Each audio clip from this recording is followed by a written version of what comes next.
Welcome to your channel, Cross Cultural Institute, berdiri tegak di tengah.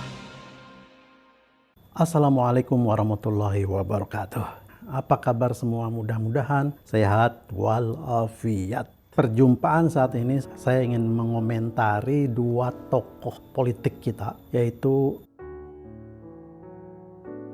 dan Kang Maman, Artia Dahlan dari PDIP dan Kang Maman dari PKB. Dua-duanya ya masuk di dalam koalisi pemerintahan Jokowi.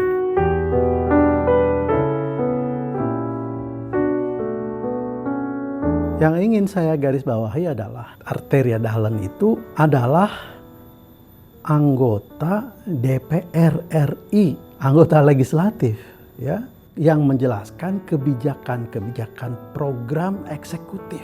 Jadi buat saya ini sesuatu yang absurd, ya. Legislatif yang fungsinya melakukan kontrol, checks and balances, tapi dia bersetubuh dengan kekuasaan dengan eksekutif.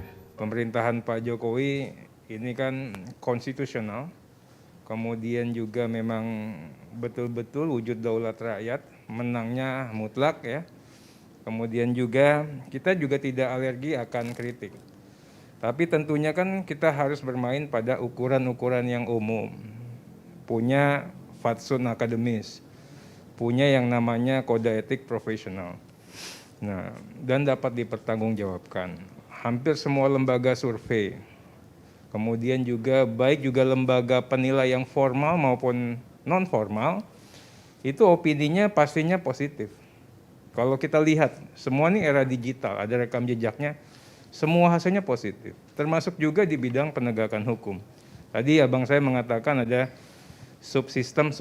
Saya hanya kasih sampel Polri lah, polisi. Mungkin banyak sentimen negatif, tapi faktualnya, ya, baik lembaga yang formal, itu Kemenpan RB, ya, Ombudsman, apa-apa semua, ya.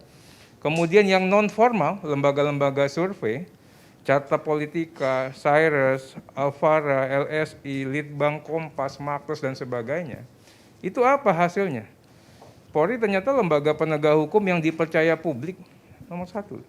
Ini catatan yang pertama. Yang kedua, ini Kang Maman ini dari PKB, ya, dia menjelaskan apa yang dia tidak pahami, seperti mengupas tentang peran wakil presiden di dalam era pemerintahan Jokowi ini. Nah, ini dua pokok ini saya ingin share dengan Anda. Di mana sih pokok dan letak masalahnya? Baik, sebelum itu mari kita simak dulu video ini.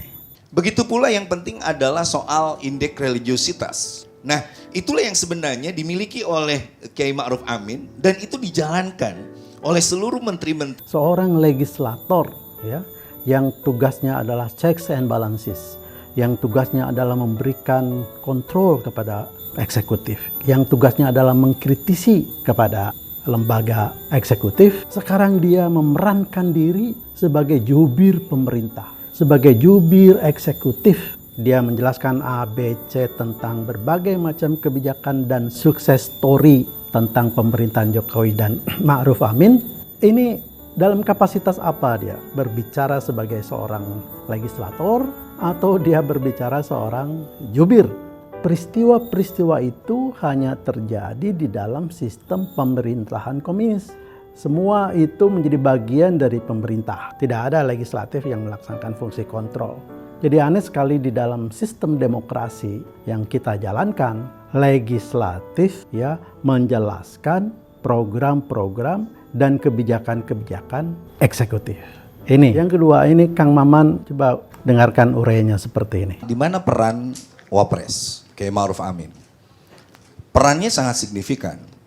Kita sering melihat ada semacam rivalitas antara presiden dan wakil presiden di masa-masa yang lalu dalam tanda kutip. Tetapi di masa inilah ada sesuatu yang sangat harmonis. Di satu sisi kita punya presiden seorang pekerja yang betul-betul dia mewujudkan seluruh mimpi-mimpi kita sebagai negara yang maju.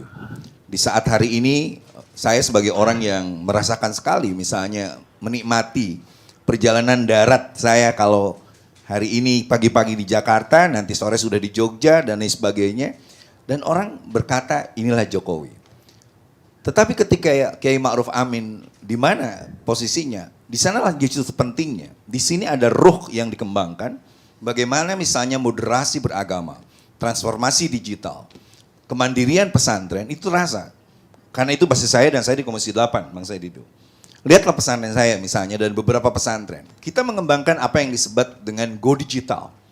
Ini disupport sama Bang Arya dan teman-teman di BUMN. Sehingga pesantren tidak hanya melulu bicara soal apa yang disebut dengan tradisi. Tetapi lebih dari itu kekuatan tradisi dipakai dengan kekuatan teknologi. Akhirnya bisa menjangkau sebuah kekuatan yang lebih luas. Ini yang disebut bagaimana kita bisa berdaya saing dengan menggabungkan dua hal itu. Ini tradisi dengan teknologi. Ada juga program yang misalnya dengan teman-teman BI yang disebut digital farming. Jadi ketika COVID-19 hanya satu yang hari ini bidang yang tidak terkena imbas yaitu pertanian. Dan di sana letaknya bagaimana Kiai Ma'ruf Amin mendorong bahwa kemiskinan ekstrim, stunting dan lain sebagainya harus dimulai dari cara bagaimana kita kembali memiliki etos kerja. Kita sudah terlalu lama untuk berpikir bahwa sesungguhnya kita ini mempunyai potensi alam yang luas tapi gagal untuk menguatkan kembali pendayagunaannya. Oke, ya, saya ingin katakan ya bahwa Joe Biden pada waktu dia menjadi wakil presidennya Obama, kita tidak pernah mendengar peran beliau selaku wakil presiden. Ini sebagai komparatif saja ya, di negara yang maju, yang kita tiru sebenarnya. Jadi tugas wakil presiden adalah selama presiden yang diwakilinya bisa melaksanakan tugas-tugasnya, maka wakil presiden hanya mencatat, memahami, mengikuti apa yang menjadi kebijakan presiden. Tidak boleh memberikan statement, tidak boleh melaksanakan kebijakan sendiri. Dia hanya bertugas saat presiden tidak bisa melaksanakan tugasnya. Ini fatsunnya. Jadi ketika Kang Maman menjelaskan wakil presiden seperti ketika Kang Maman tadi menjelaskan ABC tentang peran wakil presiden, itu saya menilai dia tidak mengerti dan tidak paham tugasnya wakil presiden. Sebab wakil presiden bila melakukan hal seperti itu sebenarnya di luar fatsun sebagai wakil presiden. Dan saya percaya ya, diamnya wakil presiden tidak melakukan apa-apa, itulah sikap yang benar ya, sepanjang Jokowi masih bisa melaksanakan tugasnya. Atau ketika dia turun ke bawah seperti yang diceritakan oleh Kang Maman tadi, itu adalah dalam konteks melaksanakan program Jokowi. Ya, jadi bukan program wakil presiden. Wakil presiden, visi dan misinya adalah seperti yang disampaikan Jokowi kepada rakyat. Itu.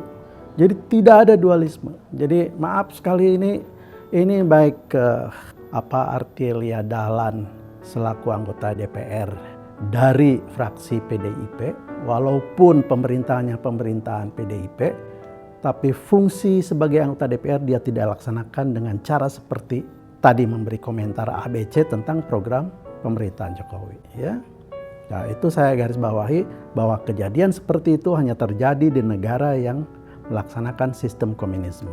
Yang kedua, ya, bahwa dalam sistem presidensial Artilia Dahlan itu mewakili dirinya, bukan mewakili partainya, apalagi mewakili eksekutif.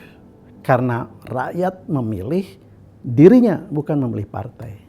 Itu sistem dan prinsip dari sistem presidensial. Ya. Nah, yang kedua soal Kang Maman itu ya, bahwa wakil presiden tidak boleh melakukan apapun sepanjang presiden masih bisa melaksanakan tugasnya.